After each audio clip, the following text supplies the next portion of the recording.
I'm very honored to have Dr. Stephen Heathorn, who I saw give a similar talk at McMaster University, or I should say to some McMaster folks back last spring. And as soon as I heard his talk, I thought we should have him here because he has a lot of very interesting things to say, both about Brexit, but more in general about populism in Europe, which affects both Europe and in a very indirect way, but substantial way, affects us here. So, there it is, Dr. Heathorn, please. Thank you very much. Hello, everybody. Thank you for coming. Excuse me. So, the talk that George saw me give last year was very much a talk about what was unique and distinctively British about the Brexit story. And rather than have George sit through the same talk again tonight, I sort of put the Brexit story into a broader frame, and that's a populist, nationalist moment that we are facing around the world. It's not just a European phenomenon, not just an American phenomenon, but that's the ones we're probably most familiar with. So I'm going to read much of my talk, but I'll try and break it up so that I'm not droning at you. And as I know you all know, Britain is in the midst of a divorce from the European Union. As from the referendum in 2016, June 2016, a small majority of a small plurality of the population, 52% of those that actually voted, decided that it was time for Britain to leave the EU. Now, Euroscepticism, the idea that Europe was not the way forward for Britain or for any other country, has a long history in Britain, going back right to the 1960s, when Britain first applied for entry into the EU, or the EUC as it was then. But I'm not going to be. But that Euroscepticism has been a constant over the last 45 years. It's ebbed and flowed, but something different, something new, developed about 10 years ago. That led to the demands for and the success of the Brexit campaign. And that new development was the rise of populism, and especially right-wing nationalism in Britain and in Europe as a whole. And that's the subject of my talk today, is this new development that fed off of the Euroscepticism that was already there and pushed Britain to decide to leave, or at least some of the population to decide to leave the European Union. I'm going to put my biases out on the table. I was in Britain during this campaign. Most of my friends in Britain are academics. We were all in favour of Britain staying a part of the EU. And all of us were very surprised when the vote went the other way. And I've spent the last couple of years, when I was doing my academic work, thinking about this and why that is. So what I'm going to do tonight for you guys is a little bit of history, a little bit of political science, and a little bit of sociology. And I'm going to do it in three steps. This is just so you know where I'm going with my argument. So first of all, I'm going to talk a little bit about the history of populism. I'm a historian, and history is where I'm most comfortable. And I can talk a little bit about the history of populism and also its connection to ethnic or right-wing nationalism, and what that connection is and how they meet. Then I'm going to sort of present to you a draft argument, an argument in process of being formulated that I'm working on why certain segments of the population seem to be particularly attracted to this populism at the current time, and why this right-wing nationalist appeal is strongest in certain parts of the population. It's not a class-based thing, it appeals across class, it appeals across gender, but there are certain clumps, if you like, certain segments of the population that are more attracted to this than others. And I want to talk a little bit about that. And then for the last half of the talk, I'm going to talk about how that argument works if you look at Brexit, and look at some of the evidence of the Brexit campaign and Brexit referendum, and how well it fits the argument that I'm trying to develop here. So, in a sense, you guys are guinea pigs for me. I'm working out an argument which may lead to an academic argument. I don't know, an academic project. I'm not sure. But I'm going to start talking first about the history of populism and what that really is. And actually, answering that question is not that easy. What is populism? It's actually a more difficult question to answer than at first sounds. Of course, most democratic politicians want popularity, but that's not the same as populism. As David Marquand, amongst others, have illustrated, today's populism is the descendant of a long line of ancestors. You can trace it back quite a long way, actually. And the first unmistakably populist movement in the era of modern liberal democracy is at the founding of modern liberal democracy, and that's during the French Revolution. The first populist, arguably, was Robespierre, you may be familiar with, known at the time as the Incorruptible. And those Parisian Jacobins who, during the French Revolution, wanted to create a republic of virtue in France. They were directly inspired by an enlightened philosopher, Rousseau, a Swiss philosopher, who believed that individuals should be subjected to a, quote, general will. And this is this concept of that there is a social will beyond that of the individual. And if necessary, individuals should be forced to be free. Now, as resistance to the radical phase of the French Revolution, and under the Jacobins, I don't know how much you know about French Revolution, don't worry, I'm not going to spend a lot of time on it, but under the Jacobins, the Republic moved into an atheist posture. It changed the calendar, moved all sorts of social programs to help the working poor, especially in cities like Paris. It became increasingly radicalized, and it generated a lot of opposition.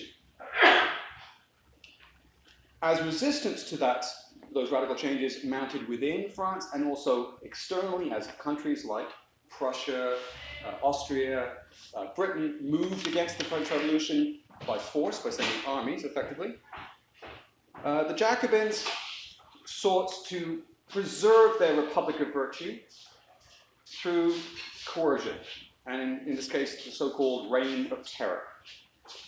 This was the first state-led, ideologically legitimized purge of those who were deemed, quote, enemies of the people. And this is the symbol, if you like, of the Reign of Terror, of course, the guillotine. In an effort to cleanse the body politic of those who were perceived to act or even think against the general will, Robespierre declared, quote, the people is sublime, but individuals are weak, unquote. And that has effectively been a cry of populists ever since. The people are always right, individuals are wrong. The terror, and this is just a graph from one of my undergraduate classes, basically pointing out who actually suffered under the terror. The perception that it was nobles that suffered under terror is a misunderstanding. It was, in fact, terror was really about anyone who was thought to be counter-revolutionary. And this could be noble, clergy, middle class, working class peasant, it didn't really matter. About 30,000 people were subjected to death during the Reign of Terror. The terror ended when its progenitor, Robespierre and his compatriots, basically stepped too far and were themselves executed by Lady Guillotine. And that's, in fact, Robespierre, lying on a plank, screaming in pain after his botched suicide attempt. This ended the radical republic.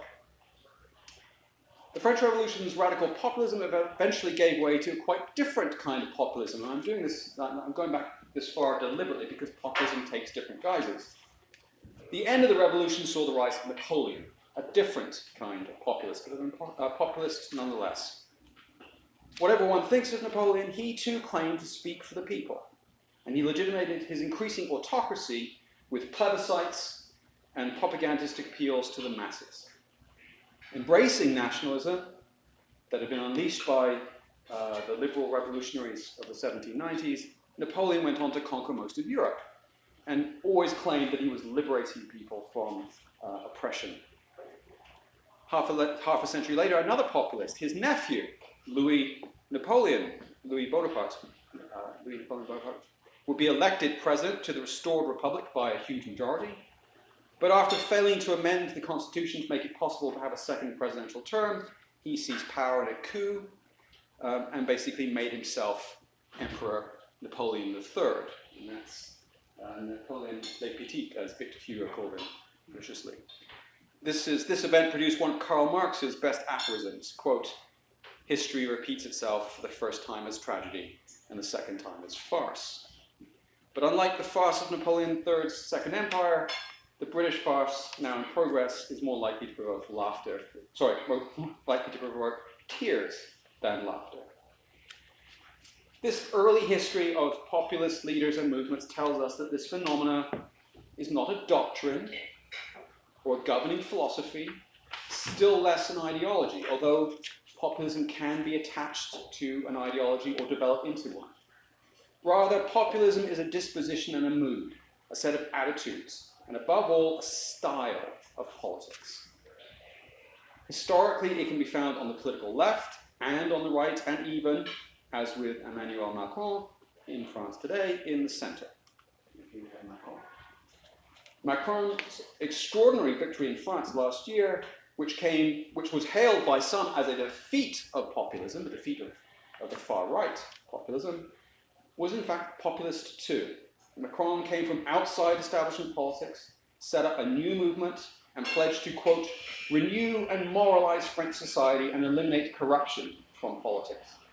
And that cry is that are you going to renew the nation, renew politics, get corruption out, is the stock in trade of populists throughout the last 2 centuries. Almost without exception, populists promise national regeneration in place of decline, decay, and the corruptions of the elite. Populists promise change that favors the people by circumventing the system of institutions they claim are preventing the people's will. And here we can look just to the south of us, and Trump's call to make America great again and to drain the swamp. Basically, this is stock-in-trade populist rhetoric. His attacks on crooked Hillary, on the US courts, and on fake news are some of the most alarming yet quite typical examples of populist rhetoric. Now, unlike some 19th century populist movements that were genuinely plebeian, like the American People's Party in the late 19th century, most recent populists claim to be outsiders, or just plain common folk, but frequently they come from the very elite which they claim are corrupting society. This is true of Trump and Macron, but also of the best-known modern British populists. And here, Margaret Thatcher sits as well. And more recently, the firebrand Brexiteer Nigel Farage, who we'll get to in a minute. Now, you might be surprised about Thatcher, but given, or you might be surprised by my characterization of Thatcher, but given she had a major establishment political party and was very socially privileged herself, you might object that Thatcher was never an outsider, but she always claimed to be. She always insisted that she was, quote, a plain, straightforward provincial, unquote, and that her values were of the common people, of, quote, Methodism, the grocer's shop, Rotary clubs, and all the serious, sober virtues cultivated and esteemed in that environment, unquote. Similarly, Farage, individual here, is a former wealthy stockbroker who for a decade led the anti-establishment, anti-EU United Kingdom Independence Party, or UKIP. And he declared that the EU referendum, the success of the Leave campaign in the EU referendum, was, quote, a victory for the real people of Britain, implying, none too subtly, that the 48% who voted Remain were somehow unreal or un-British. Alternatively, and again, one of the paradoxes of populism, Francis Marine Le Pen might be seen as a hereditary populist. The Front National she heads was founded by her father.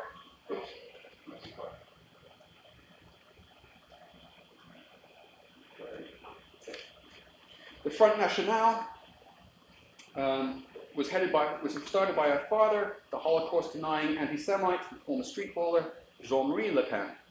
Despite Marine's efforts to mainstream the National Front, the Front National, the party core planks remain opposition to immigration, preservation of the welfare state for genuine French citizens, and like UKIP, restoring French national greatness, mainly through opposition to the EU. Like other populists, the Front National appeals to a mythologized past.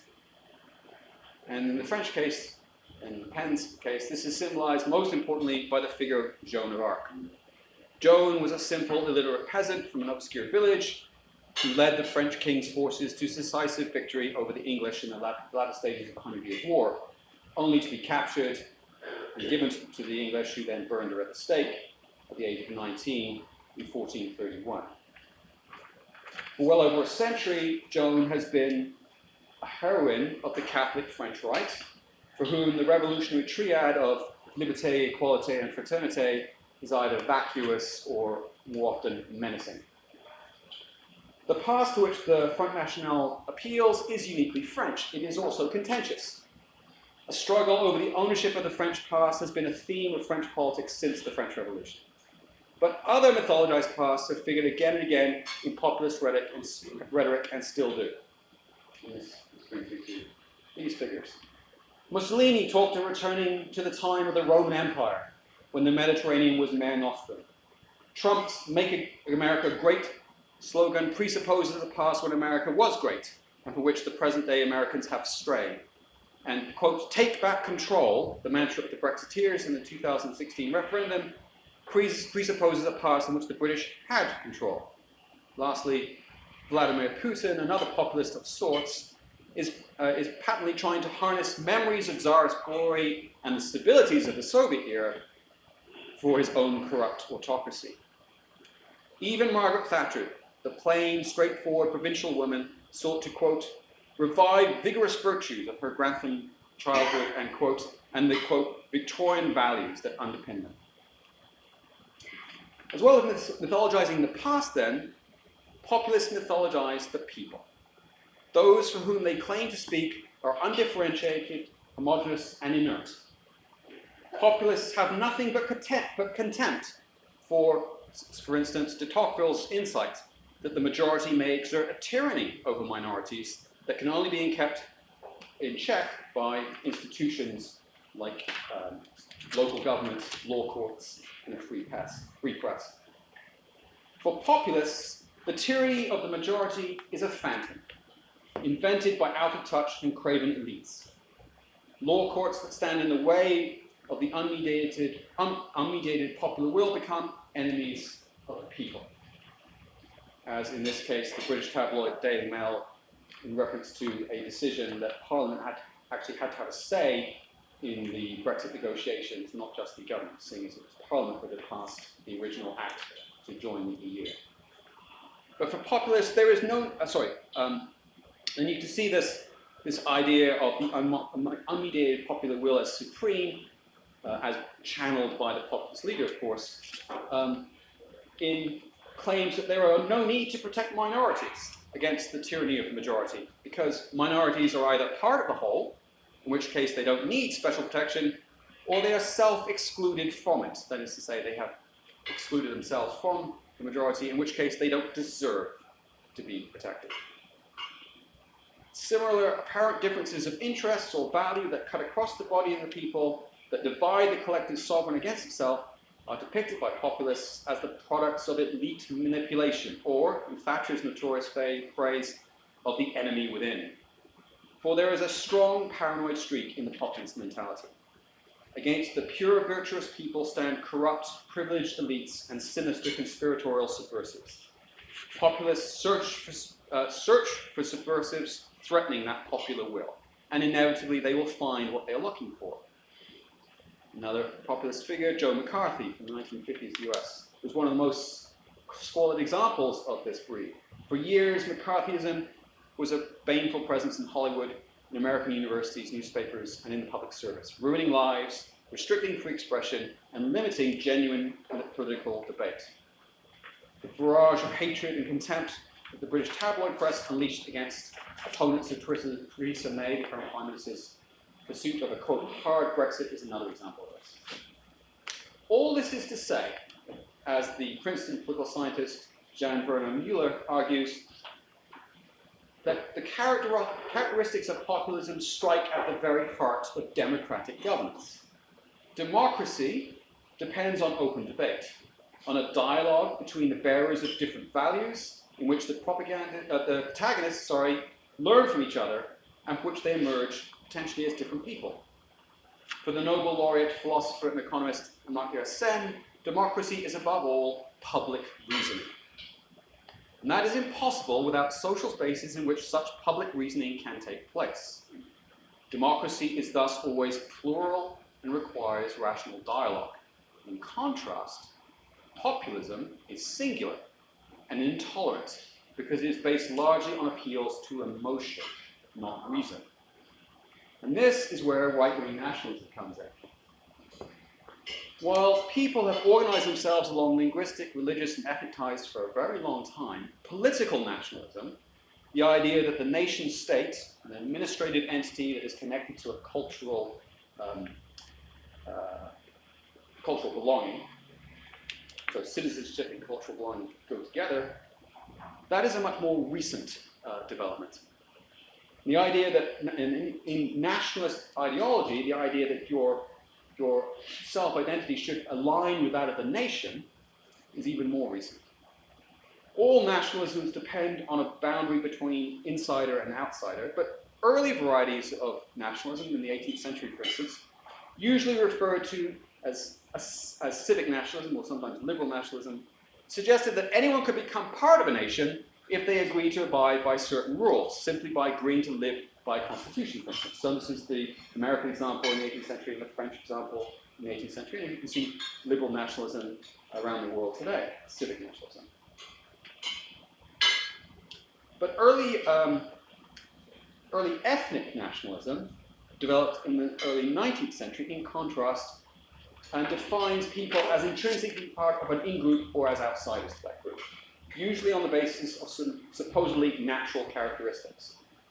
It is this form of nationalism that has returned to the fore lately. This is what I mean when I talk about right-wing nationalism. I'm using that phrase not because it's a good phrase, but because it's convenience. There's a huge variety of different kinds of nationalism, but it's found increased this ethnic nationalism that I'm going to be talking about today, that has shackled itself to populists, is usually on the far right. This nationalism has its roots in the Romantic movement of the early 19th century, and also in the scientific racism and social Darwinism of the later 19th century. It invokes notions of the Volk, the people, of ethnic belonging, of the connections of blood and soil, you've probably heard that phrase recently, and of civilizational divides. Right-wing nationalism rejects multiculturalism and all forms of cosmopolitanism in favor of hard cultural, ethnic, or racial boundaries. Or, in its more updated form, in demands for the complete cultural assimilation of newcomers to the established original norms of the nation, whatever they might be. In its most extreme forms, this nationalism is xenophobic and can become the political glue for brutally exclusionary ideologies like fascism. But at its core, like populism, right-wing nationalism depends on an appeal to emotion rather than to reason, to emotional attachments to place, shared ancestry, and again, mythologized history.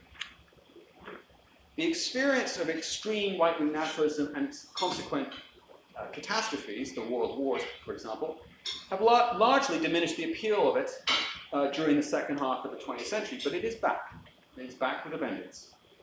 Over the past 2 decades, it has started to move back into the mainstream. And the question is why? There is no single defined group to which such nationalism appeals, but a core and perhaps key group in societies that have experienced a fusion of this right-wing nationalism and populist politics is the older white working class. Now, just to demonstrate what I mean here, there's a couple of graphs BBC helpfully put together for me, which after the referendum and the Trump election compared the demographics as were known at the time, and this proved to be quite accurate, and there are some striking similarities. So, for instance, as you may already know, older people have tended to prefer Trump over Clinton, so they tend to prefer Trump, and older voters prefer, older voters also opted for Leave in Britain. In terms of racial identification, whites strongly supported Trump compared to Clinton, and black and ethnic minority voters were much more likely to vote to remain in Britain. And college education. College graduates are much more likely to vote for Clinton, a Democrat, and the majority of university graduates voted to remain. I don't want to make too much of these comparisons, but others have, other scholars and observers have noted that there is there's been a marked move of working people who tend to be older, white, and less educated to the right. Whereas before, you might assume that the natural political place would be on the left.